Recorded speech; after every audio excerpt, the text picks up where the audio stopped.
Quand on pense à des vagues, on imagine celles qui explosent sur la plage ou sur les rochers, mais ce sont des vagues trop complexes à étudier. Nous, on s'intéressera aux vagues de haute mer, qu'on appelle la houle. Mais pour commencer, il existe des ondes aquatiques encore plus simples. Ce sont les rides provoquées par un caillou qui tombe dans l'eau, car dans ce cas-là, on voit la source de la perturbation.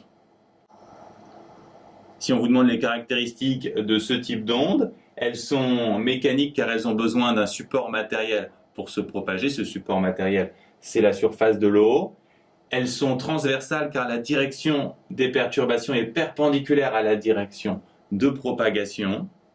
Elles sont bien sûr progressives puisque l'onde se propage et l'onde se propage sur la surface de l'eau, un espace à 2 dimensions. Donc elles sont bidimensionnelles. On peut aussi vous demander de calculer la vitesse de propagation de l'onde. Pour ça, on va s'appuyer sur une formule bien connue, V égale D sur T, qu'on va adapter. Première adaptation valable pour toutes les ondes. La vitesse s'appelle célérité pour les ondes. Ensuite, comme distance, on peut prendre par exemple celle-là. Ça sera pratique d'introduire un axe, comme ça on va pouvoir traduire cette distance par x3 moins x2. Et le temps de parcours entre T2 et T3 sera bien sûr T3 moins T2. Autre classique, calculer le délai de propagation entre deux points A et B.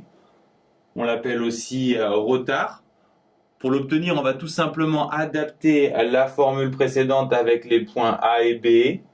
On va obtenir xb moins xa sur tb moins ta. Et pour obtenir le retard tb moins ta, il suffit de retourner la formule. Passons maintenant à la houle, c'est-à-dire aux vagues de haute mer. Elles ont été générées par des vents. Elles se propagent ensuite sur des milliers de kilomètres avant de se transformer à l'approche de la côte.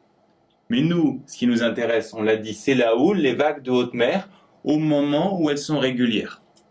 Comme elles s'atténuent très très peu, comme leur atténuation est négligeable, on peut considérer qu'elles sont périodiques et pour le reste, elles ont les mêmes caractéristiques que les rides à la surface de l'eau provoquées par un caillou.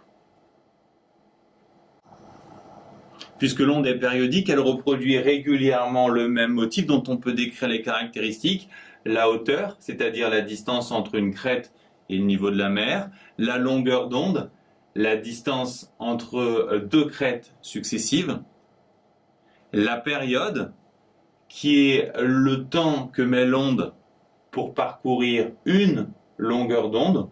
On peut trouver aussi une autre définition, qui est le temps écoulé entre le passage de deux crêtes successives en un même point, ce qui revient au même.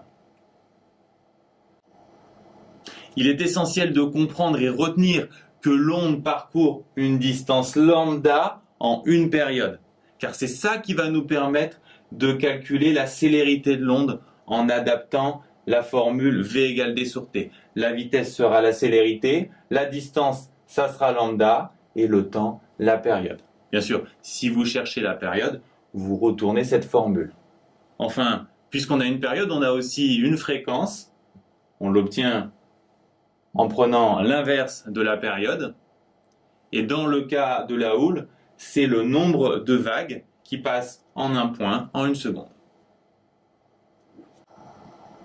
En fait, l'exercice le plus traite ne concerne pas la houle, mais une vague unique dont on vous demande de passer d'une représentation spatiale à une représentation en temps.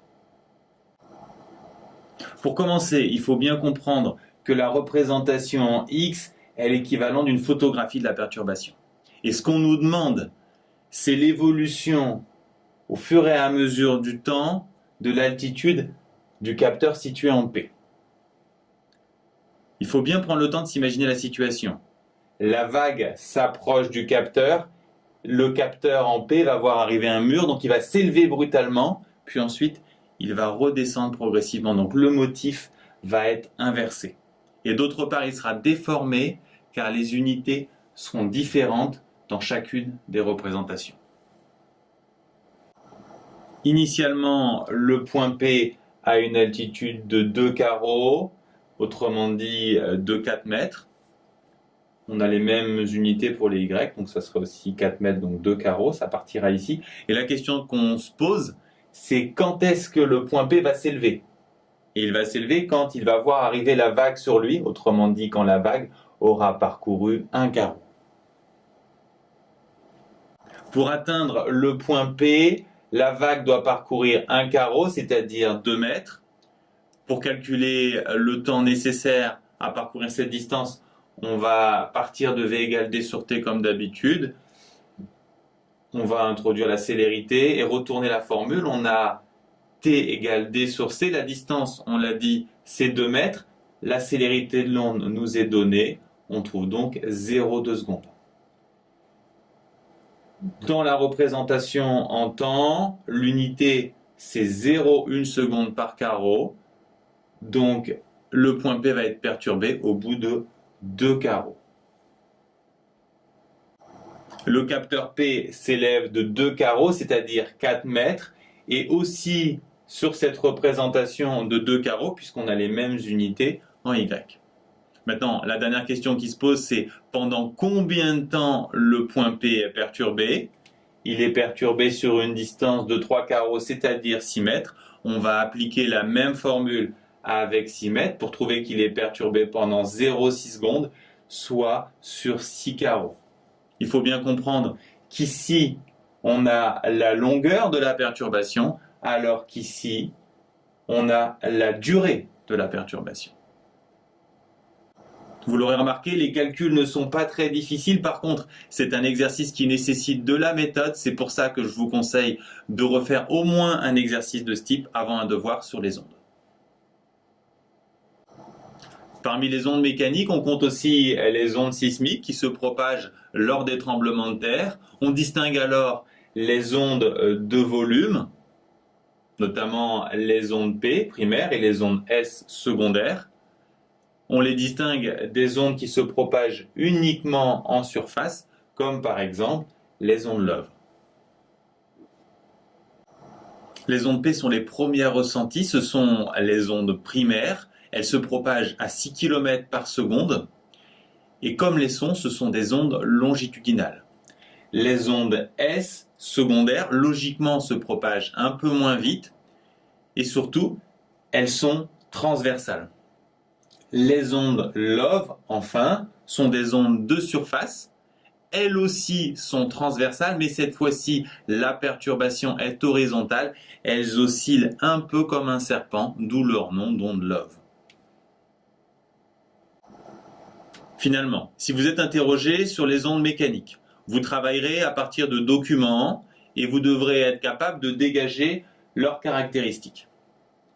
Vous devez également savoir manipuler et adapter la formule V égale D sur T, en particulier pour les ondes périodiques où elle devient C égale lambda sur T.